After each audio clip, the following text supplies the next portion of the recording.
Reasoning বা reasoning এর series যে কোনো টপিকের সাথে এই যে 26 লেটার আছে যেটা কিনা A to Z, সেটাকে আমরা A থেকে ঠিক M পর্যন্ত এই 30 আর তার অপোজিটে N থেকে Z পর্যন্ত এই 13 লেটার ভাগ করি।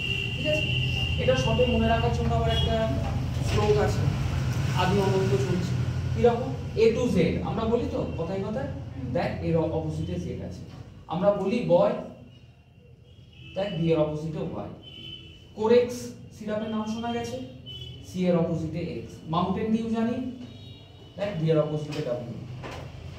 ইভিনিং, দেখ ই এর অপোজিটে বি। ফ্লু, এফ এর অপোজিটে ই। জিটি রোড জানা আছে, দেখ জি এর অপোজিটে টি। এইচএস হাই সেকেন্ডারি বা হাই স্কুল যাই বল, দেখ এইচ এর অপোজিটে এস। ঠিক আছে, ইন্ডিয়ান রে, দেখ আই এর অপোজিটে আর। কার্ডে আমরা জ্যাক কুইন দেখেছি, যারা তাস খেলিস দেখবি জ্যাক কুইন থাকে, দেখ জি এর অপোজিটে ইউ। কেপি নিজের আবার বলতে পারবে, কলকাতা পুলিশ, একদম কলকাতা পুলিশ।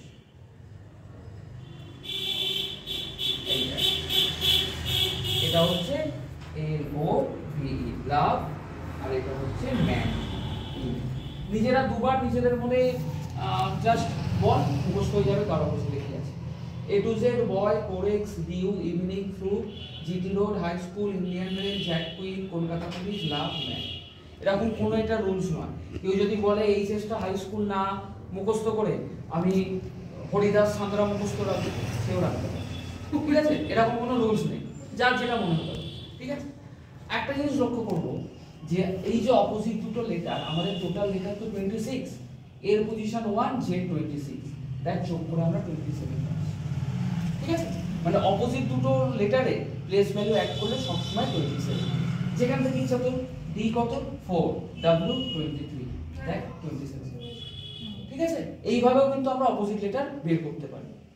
আর এই A1, B2, C3, D4, E5, F6, G7 এই জায়গাটা যদি মনে রাখতে হয়, কিছুদিন প্র্যাকটিস করার পর এমনি মনে চলে আসবে। তাছাড়াও আমরা একটা জিনিস ইউজ করি, সেটা হচ্ছে ই জ্যোতি। কি বিষয় এই জ্যোতি? এরপরে বসু নেই, হ্যাঁ, শুধু ই জ্যোতি। ই হচ্ছে 5, J 10, O 15, T 20, Y 25। এটা হচ্ছে প্রত্যেকের প্লেস ভ্যালু। এটা লাভ কি হবে? হঠাৎ করে আমাকে কে এর প্লেস ভ্যালু, তাহলে ছোটবেলা থেকে সেই শিখেছি গান গুনতে এ ও বি সি ডি, এটা প্রয়োজন পড়বে। আমরা ডাইরেক্ট ই জ্যোতি যে কত জানা আছে কে